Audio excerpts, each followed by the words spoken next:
Habang pinalalakas sa Pilipinas ang alyansa nito sa Amerika at Japan, hindi naman bumibitaw ang China sa pag-iit ng kanilang karapatan sa Bajo de Masinloc na pinalilibutan pa rin ng kanilang mga barko.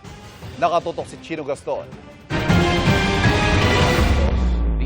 Handa raw Pilipinas na magsilbing bantay sa kalayaan ng karagatan sa rehiyon sa gitna ng mga issue sa agawan ng teritoryo sa South China Sea. Napapaloob daw ito sa Archipelagic Sentinel and the Guardian of the Freedom of the Sea na binuo ni UP professor at maritime expert Professor J. Batungbakal. It begins first and foremost with our geography. Our archipelagic waters are at the heart of busy and vital maritime trade routes. Hence, the Philippines is well placed to safeguard maritime liberty, and we will continue to adhere to international law. We will continue to work with countries that share our goal of protecting our rights and interests under UNCLOS. Ultimately, as strategic sentinel, we will stand watch over our sovereign rights and entitlements.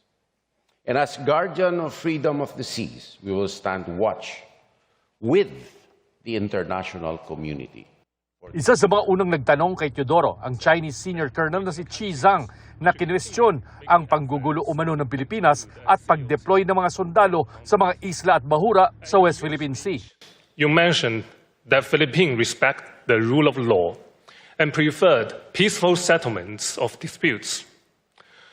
However, in recent years, we have witnessed that Philippines send personnel in South China Sea. How do you explain such contradiction?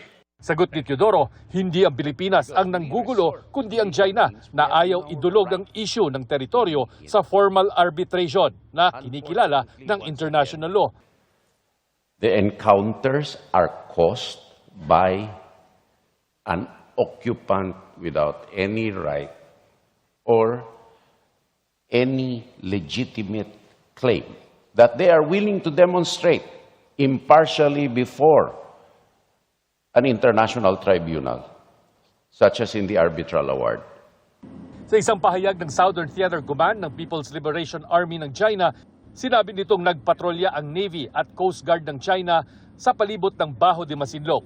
Epektibong paraan daw ito para mabandayan ang kanilang karapatan sa pinag-aagawang teritoryo.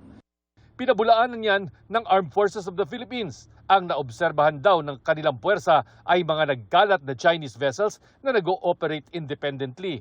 Iginiit ng AFP na wala silang namomonitor na organisadong paggalaw, tactical maneuver o joint formation ng mga barko o aircraft na maituturing na isang military exercise. Nananatili raw mapagmatyag ang AFP sa pagmomonitor ng maritime domain ng bansa. Sabay paalala sa publiko na mag-ingat laban sa mga anilay propaganda. Para makatulong sa pagpapatrolya ng ating teritoryo, nangako ang Japan ng Abukama-class destroyers at TC-90 patrol aircraft. Nakipagpulong si Teodoro kay Japanese Defense Minister Shinjiro Koizumi ukol dito. Hindi pa binabanggit kung ilang destroyers at patrol aircrafts ang matatanggap ng Pilipinas mula Japan. Samantala, muling pinagtibay ng Pilipinas ang matatag nitong alyansa sa Amerika kasabay ng pagdiriwang ng dalawang bansa sa ika-75 anibersaryo ng kanilang Mutual Defense Treaty.